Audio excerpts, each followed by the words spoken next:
Imagine you have two images. To your human eyes, they are identical, but to a computer, they are completely different sets of data. If you use a standard cryptographic hash like MD5 or SHA-256, changing just one pixel or resizing the image results in a completely different fingerprint. This makes it impossible to find duplicates if they've been edited. That's where perceptual hashing comes in. It creates a fuzzy fingerprint that stays the same even if the image is resized, compressed, or color-corrected. Unlike regular hashing, perceptual hashes focus on the structure of the image rather than the binary data. Most algorithms follow a similar path. They shrink the image, remove the color, and identify the most important features. There are four main ways to do this, each with its own strength.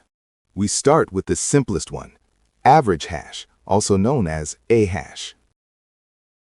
The first step in average hashing is radical simplification. We take our original high-resolution image and shrink it down to a tiny 8x8 square. Why so small?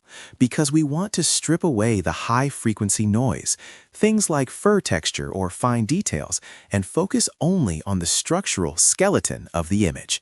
At this size, only the most important shapes remain. Next, we remove the color. By converting our 8x8 square to grayscale, we simplify the data even further. For a structural match, it doesn't matter if a dog is brown or golden. We only care about the distribution of light and dark. This leaves us with 64 pixels, each representing a brightness value from black to white. Now, as in the name of this algorithm, we calculate the average brightness of all 64 pixels. This average acts as a dynamic threshold. It allows the hash to be somewhat flexible. If the whole image is slightly brighter or darker, the average moves with it, ensuring the comparison remains relative to the image itself. Finally, we turn those pixels into bits. We look at each pixel. If it's brighter than the average, we give it a 1. If it's darker, it gets a 0. This creates a 64-character string of ones and zeros, a digital fingerprint. It's incredibly fast to compare, though it can still be fooled by simple things like a heavy shadow or a gradient. Next, we zoom in on bHash, also known as bHash. You already know how aHash works by shrinking an image and finding a global average. bHash, or bHash, takes this a step further to make the fingerprint even more reliable. We still shrink the image to an 8x8 grid and convert it to grayscale, but instead of calculating one average for the whole image, we divide our grid into 4 distinct 4x4 blocks. We calculate the average brightness for each block independently.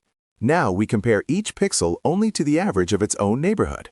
For example, if a pixel in the top left block is brighter than the top left average, it gets a 1. If not, it's a 0.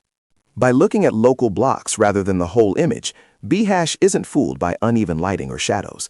It captures the structure of the image locally, giving us a 64-bit hash that is more stable across different versions of the same photo. Next, we zoom in on difference hash, also known as dHash. While our previous methods relied on average brightness, difference hash, or dHash, looks for the direction of change. It tracks whether the image is getting brighter or darker as we move across it. To get 64 comparisons, we resize the image to 9 pixels wide by 8 pixels tall. This extra column allows us to compare every pixel to its neighbor on the right. For every row, we look at each pair of pixels. If the pixel on the left is brighter than the one on the right, we record a 1. If it's darker, we record a 0.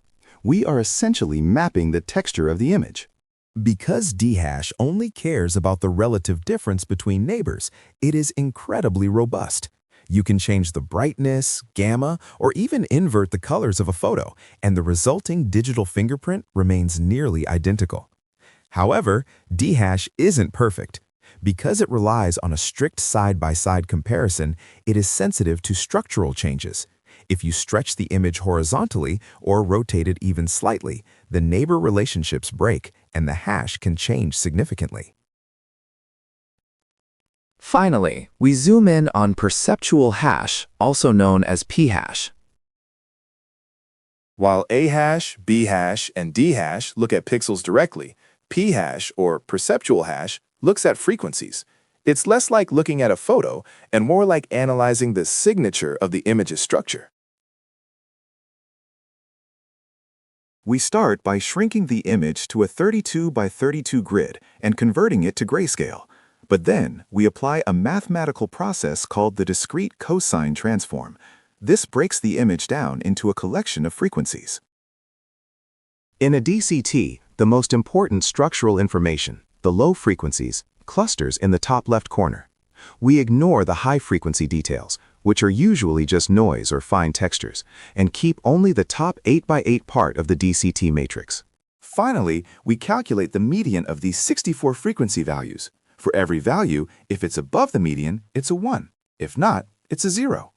Because it focuses on the fundamental structure rather than individual pixels, pHash can identify the same image even after heavy compression, watermarking, or color filtering.